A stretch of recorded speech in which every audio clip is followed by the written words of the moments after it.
Welcome back to Afternoon Live. Right now is the perfect time to create your 2026 outdoor adventure bucket list.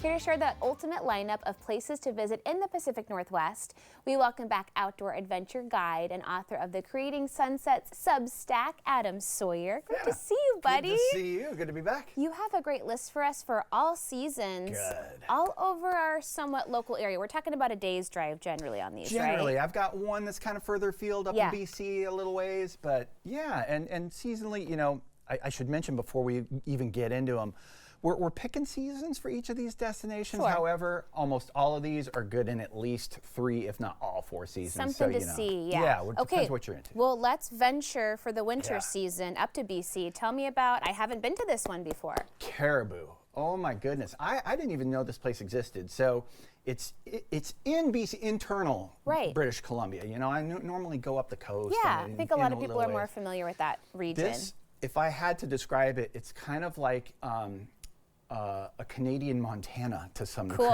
It's a vast wilderness. There's prairies. There's more lakes than you can shake a stick at. The Cariboo Mountain Range, a deep Western culture, as well as like a very deep First Nations culture. Oh, wow. And I got to go up there for winter last year, and it is just some of the best like winter wildlife viewing you're ever going to see. Oh, curling. We love curling. I got to curl for the first time. No, it in is Canada, hard. no less. It's really tough. It's a good hard. workout. I know. It was just like a ballet of ice futility is what we were engaged in out there. But we eventually got the hang of it. But it's like, if you really, I got to do ice fishing. No way. Wildlife viewing. There's also this great little, what's it called? Oh, the Gold Rush Trail Sled Dog Mail Run. Awesome. It's just this big community thing. It's a non-competitive, like they actually are running a mail run. But in terms of like really getting out there, like a real winter, and because it's that dry, it's like blue sky and snow and dry kind of cold, so it doesn't feel that cold, but it's like real brisk. That's awesome. It's a beautiful place. I can't recommend it enough. Okay, how about our southern Oregon coast, Coos Bay?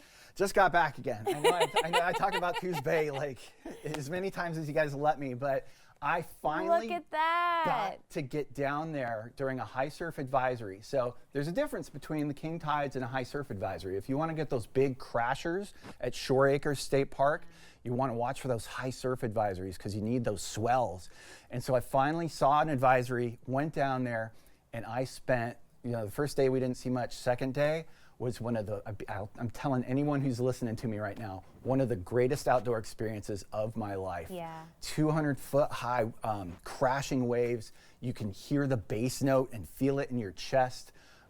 It's kind of like one of those things, and when there's other people there with you, it's like watching a meteor shower and everyone's waiting for like the next streak, or an aurora borealis. Everyone's waiting for the next. Fun. So we're all just waiting for the next big crasher, and we'd all just celebrate. And of course, winter there's also crabbing this time is great. But like Coos Bay, one of my favorite places any time of year. But man, winter, I finally got to do yourself a favor, get down there during a high surf advisory. Awesome. Okay, in the springtime, how about Spokane? We were just talking about the downtown area, the waterfalls right there. It's incredible. I love it. Spokane. I love these I call them Pacific North cities that used to have like this kind of syndrome where everyone had an impression of them growing up, and I don't know, it's not a city you really go to. There's nothing there, nothing to see and do. I love driving to Spokane in spring because, as you know, like if you go out into the gorge, the eastern side of the gorge, you get the balsam route in spring. Yeah. The drive into Spokane, there are yellow flowers everywhere. In late spring, there's the lilac garden happens, and there's the Spokane. It's the largest urban waterfall in the country. Yeah. Spokane Falls, right there. Their Riverfront Park, as we were talking, something for the whole family. Totally. Tons of stuff to do, live music venues, and their food and drink scene plays at like a top shelf level for like a mid-sized city. It's a great city. It is. Okay, and similarly, Eugene. I mean, I think if you haven't been to Eugene for even like 10 years or so, it's changed so much, but it still has that awesome local charm. It does. You nailed it right on the head. And it's kind of like, it's like Portland but different. Yeah. You know, it's in the Willamette Valley. There's the Willamette River goes through it. And you also have the coast on one side, less than an hour and a half away, and then the Cascades on the other side. But it's a college town vibe, you know, which is really, I just love college it's towns. Fun, yeah. There's always kind of, they have an epic farmers market as well. You can take a trip to the coast, walk the dunes. You can take a trip up towards the Cascades and go to Cascades Falls, which is one of the greatest loop hikes in Oregon. And then their craft beer scene there is top shelf. It's as good as anywhere, as good as here. Okay, this summer we're going to go to Joseph, Oregon, which is east, kind of almost into Idaho. Yeah, like northeast corner. And this is, if you've not been to Joseph, you have to go because we have this again preconceived notion when you get into the eastern Oregon and you're driving through, and it's like, wow, this is going to be a long drive. But the Wallowa Mountains out there are maybe some of the most beautiful mountains we have anywhere in the Pacific Northwest. And also, it's a small western town that has like a very vibrant art scene. Like that happens a lot out here in these small Oregon towns. But those Wallowa Mountains, they call them the Oregon Alps. And those photos are from a trip 2 years ago. I'm going back out there this summer. Just some of the most beautiful scenery I've ever laid eyes on. Yeah. And that town of Joseph is as charming as it gets. So it's a drive, but boy. And then while you're out there, you could skip up to Walla Walla. That's not that far if you're already heading east. Actually, yeah, you set them up. I'll knock them down. I got the geography down. This is not her first rodeo, kids. Walla Walla. So wine is always going to be a theme anywhere in the Pacific Northwest. And Walla Walla out there, kind of the edge of the Palouse, the Blue Mountains, another underrated mountain range we have out there. Another college town. So you get college town charm, but like it is all about the winery, the walkable, beautiful downtown, or the wineries, I should say, the tasting rooms.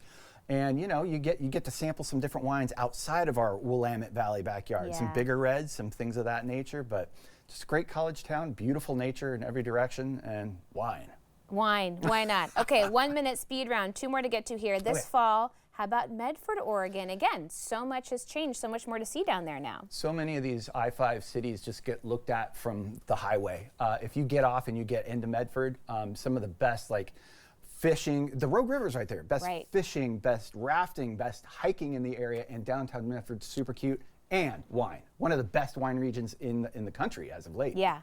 Okay, how about Sisters? Talk about don't pass through. Stop in Sisters. You have to. It's kind of like Joseph, but Central Oregon. I hope you guys don't get offended by that. You're both as charming as it gets. Yeah. Some of the best outdoor like waterfalls. I mean, the Sisters, the Cascade Range is right there. It's named for it. But yeah, super charming old town, big culture and art scene, and look at that. You've got waterfalls and you've got Smith Rock right around the corner. What's not to love? Okay, you've given us a full agenda for 2026. We did it. We made it through. We've got to get to work. Thanks, buddy. Great to see you. Good to see you. Have a great year. We will have more about Adam and his Collecting Sunset Substack on our website at katu.com. We'll be right back with more Afternoon Live right after this.